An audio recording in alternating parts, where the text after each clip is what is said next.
think my favorite component was the making of it, getting to sit down at a table and talking with colleagues from different disciplines. The four of us who did this class represent three different disciplines: geography, history, and political science. And I think it helps students realize that there are so many different ways to look at these problems. We've had a number of disagreements, and many of them we've done so intentionally because we want to build a little bit of intellectual and maybe even a little bit of emotional tension into the course. I think what this course is about is not American decline. We're up there at the top, but rather the rise of the rest. In any issue of history, there's debate. There's, multiple points of view, varying perspectives. In this course, students are actually going to see that firsthand. And they get to see that there's different approaches and different regions of the world involved in these big mega questions. They are treated to joining a conversation of adults with adults. For the past 2 decades, no other nation comes close to matching our influence. Our world today has a plethora of treaties and agreements. Economics, politics, and technology are the three arenas where power can be gained. And that it creates both new problems and new possibilities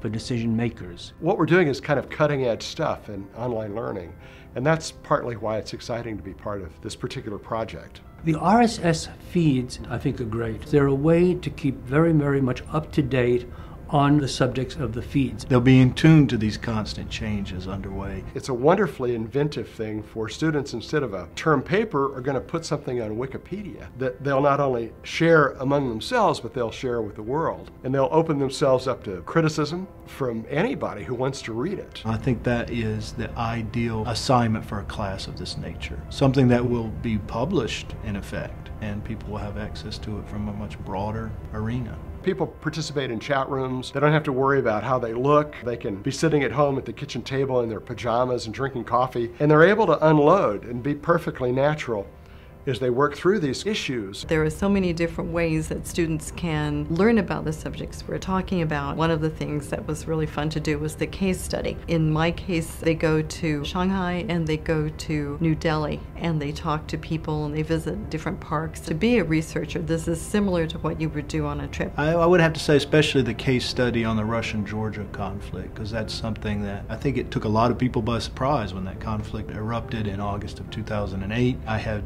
done a little bit of background information on that before, and being able to share that in this venue was the most exciting part. Trying to sort through what's true, what's false, what reflects one person's point of view. And then the ability to think about, well, what does that mean in terms of problems and potential solutions?